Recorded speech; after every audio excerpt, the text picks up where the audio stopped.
Chers résistants, après une absence bien silencieuse qui a duré probablement 1 an et demi, voici une vidéo qui pourra vous transmettre quelques réflexions que ma retraite hors des plateformes m'a permis de faire tranquillement, en dehors des tohu-bohu, des annonces de missiles exterminateurs et des vents de 3e guerre mondiale qui sont aussi répétitifs qu'irréels.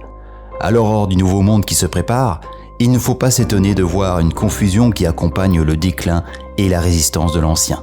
Même parmi les médias dits de résistance, la confusion est palpable. La course au scoop fait perdre toute notion de prudence, les titres racoleurs se multiplient et certaines références de la dissidence ont pu montrer un manque de fiabilité qu'on est étonné de constater.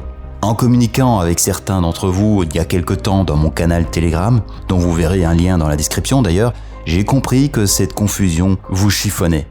En y réfléchissant, je me suis dit que j'allais vous partager quelques réflexions à ce sujet, et c'est l'objet de cette vidéo.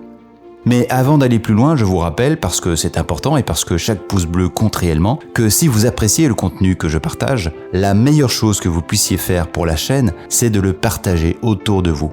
C'est votre façon, modeste mais bien réelle, de dire que ce genre de réflexion mérite d'aller au-delà de votre propre écran. Et abonnez-vous si vous n'êtes pas encore abonné. Je vous remercie pour votre aide. Revenons-en donc à notre propos. Ce que je constate tient en une observation assez simple. Dans le flot des événements qui ont marqué ces derniers mois, les allers-retours autour de l'Iran, le Netanyahou qui veut balancer ses missiles partout dès qu'on parle de paix, la comédie permanente du Micron et de sa petite cour européenne, les pilules noires qui circulent à chaque mauvaise nouvelle, j'ai fini par me rendre compte que le vrai sujet n'était aucun de ces événements pris isolément. Le vrai sujet, d'après moi, est un sujet d'environnement. Alors attention, je ne parle pas de l'environnement papillon et petite fleur bleue, je parle de l'environnement mental. Je parle de l'espace où se meuvent toutes vos pensées. C'est important ce que je dis là, parce que à votre avis, pourquoi à chaque secousse, une partie de ceux qui se pensent éveillés se mettent à réagir exactement comme les endormis qu'ils prétendent avoir quittés ? Dans la panique, dans la contagion émotionnelle, dans l'affaissement immédiat de l'esprit critique. Pourquoi, en somme, le mécanisme collectif de la plus basse qualité reprend la main, y compris sur ceux qui pensaient l'avoir déjoué? Il va falloir faire un petit détour pour apporter une réponse. Vous savez, je suppose, que les malades qui voudraient prendre le contrôle ont commencé leur entreprise de manipulation il y a plus d'1 siècle. Les ferments de la folie que nous vivons se trouvent au moins à la transition entre le 19e et le 20e siècle, et sans doute plus tôt encore. Le phénomène dont on va parler, lui, a été étudié il y a plus de 130 ans par un chercheur français nommé Gustave Le Bon. Et ce brave Gustave publie en 1895, si je ne me trompe pas, un petit livre intitulé « La psychologie des foules ». Un livre qui, par paradoxe assez sinistre, a trouvé ses plus fervents lecteurs chez les gens dont on n'est pas particulièrement fier dans l'histoire récente.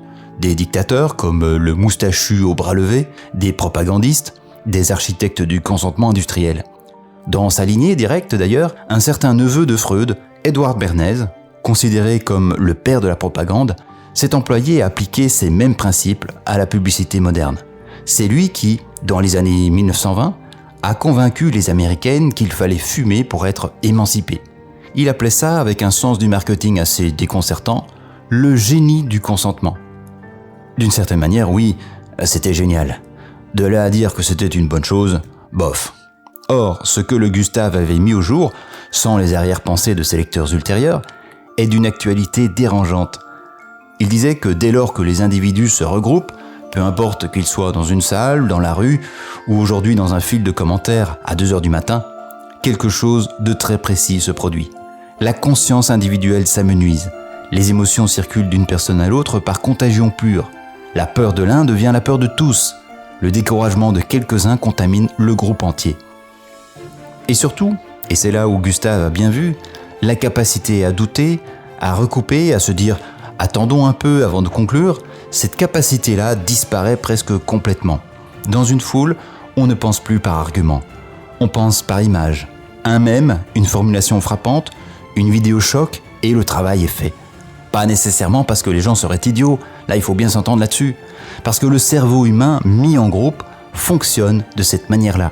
Et il n'y a pas vraiment d'exception à la règle, ni pour ceux qui regardent le 20h en hochant la tête, ni pour ceux qui suivent les canaux alternatifs en se croyant immunisés, ni pour vous, ni pour moi, ni pour les marionnettes qui nous dirigent. Prenons par exemple, et je commence par ce qui m'a arraché un sourire, cette sortie tout à fait remarquable du Micron, annonçant, entouré de quelques comparses européens, une grande mission navale pour rouvrir le détroit d'Ormuz. Le genre d'annonce qu'on imagine planifiée dans le moindre détail, avec des conseils de guerre, des cartes étalées, des militaires en tenue. Bon, en réalité, on sait bien que ça ne s'est pas passé comme ça.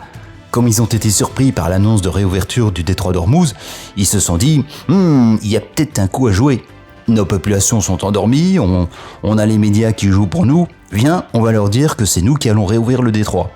De toute façon, on n'a pas le choix. Notre popularité n'est pas au top, donc on fonce. » Ouais, c'est clair que c'est une décision au doigt mouillé, mais il faut rester à flot, tu comprends ? Ce petit incident montre plusieurs choses. La première, c'est que l'Europe est tout à fait déclassée. La deuxième, c'est que nos élites, entre guillemets, font du damage control pour leur image. Et la troisième, c'est que, au prochain incident de ce type, l'incompétence européenne sera encore plus visible parce que l'Europe sera probablement encore plus en retard. Et c'est normal. En Europe, on ne joue pas le même jeu qu'aux États-Unis. Manifestement, aux États-Unis, le plan est bien huilé. Le président Blond joue sur tous les fronts. Et ce faisant, il n'est pas en train de se disperser. Il est au contraire en train de jouer le vrai jeu. Celui qui va mettre le Deep State en échec sur toute la ligne. Si nos dirigeants européens ne comprennent pas ça, il faudrait déjà qu'ils comprennent comment fonctionne le Deep State dans son entièreté.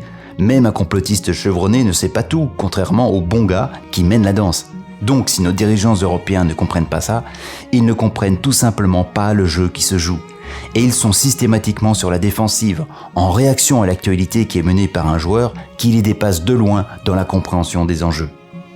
Cette différence de tempo entre le vieux continent et l'Amérique, alliée à d'autres pays, ne fera sans doute que croître. Parce que la psychologie des foules fonctionne aussi auprès de nos dirigeants. Ils baignent dans un environnement qui leur permet d'être persuadés qu'ils sont encore à la manœuvre. En réalité, ils n'ont pas le recul critique et la hauteur de vue de quelqu'un qui se trouve en dehors de la foule européenne. Et cela les rend bêtes et vulnérables. Au bout du compte, l'Europe sera plusieurs guerres en retard quand le président Blond aura bientôt fini de dérouler son plan. Je crois qu'il faut comprendre que le temps joue contre les dirigeants européens. Ils n'ont pas le temps de se rendre compte de ce qui leur arrive, et encore moins de trouver une stratégie pour déjouer le rouleau compresseur qui commence à les écraser. Aucune vision d'ensemble, aucun plan pour l'avenir en dehors de celui de l'agenda 2030 qui appartient déjà au passé. Alors, ils déroulent leur plan de manière frénétique pour faire le plus de dégâts avant de disparaître complètement. Dans ce chaos, où tout le monde réfléchit à des vitesses différentes et à des niveaux différents, les nouvelles alarmantes délivrées par les médias, analysées par des commentateurs obsédés par le scoop et qui n'ont pas les bonnes clés de compréhension pour démêler les infos, ont créé une atmosphère où ceux qui parlent le plus fort, ou bien qui parlent à une plus grande audience, ont fini par donner un tempo dans la foule de spectateurs qui assistent au spectacle des nouvelles qui fusent dans tous les sens. Le résultat, c'est que beaucoup de bêtises ont été dites, y compris dans la sphère de la dissidence. C'est un bon exemple pour montrer que lorsqu'on prend part aux décisions trop tôt ou sans les bonnes clés de lecture, et alors que la poussière du champ de bataille n'est pas encore retombée, on a beaucoup de chances de perdre de la pertinence. Cet exemple montre aussi que le mécanisme dont parle notre bon Gustave ne s'adresse pas qu'aux spectateurs. Il touche aussi ceux qui sont payés pour observer. La foule des commentateurs ne voit pas l'échiquier. Elle voit le dernier coup. Elle réagit à l'émotion du dernier scandale. Et ceux qui savent comment fonctionne ce mécanisme peuvent en jouer à loisir. Tomber dans le piège de l'émotion ou du raccourci intellectuel facile, ça revient à se faire avoir deux fois. Une fois pour la méthode et une fois pour le contenu. Mais là, vous me direz, et vous n'auriez pas tort, mais attends là, la psychologie des foules, c'est pas une fatalité quand même. Le bon Gustave, il a peut-être dit des choses très justes, mais si on connaît le mécanisme qu'il a décrit, on se fera avoir beaucoup moins facilement, non ? Et là, j'ai envie de dire, oui et non. L'information ne suffit pas nécessairement. La foule, même éveillée, peut parfaitement recevoir les informations, les oublier et replonger à la secousse suivante. La vraie question à se poser n'est donc pas « qu'est-ce qui se passe ?».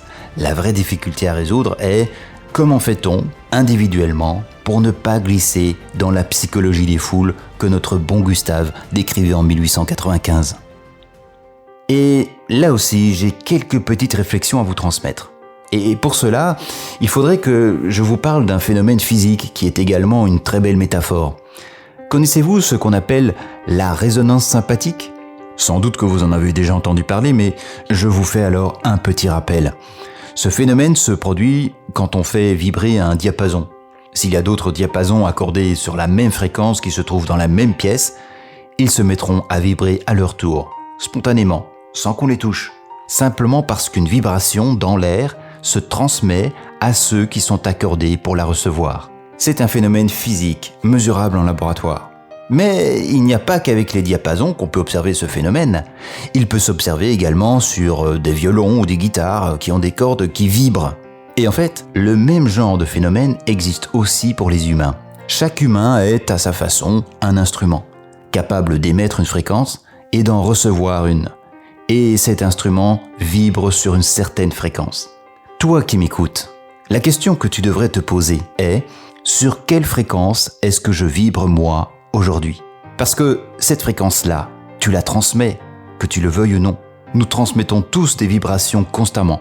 Moi, vous, à vos proches, à vos enfants, à ceux qui vous regardent et vous lisent.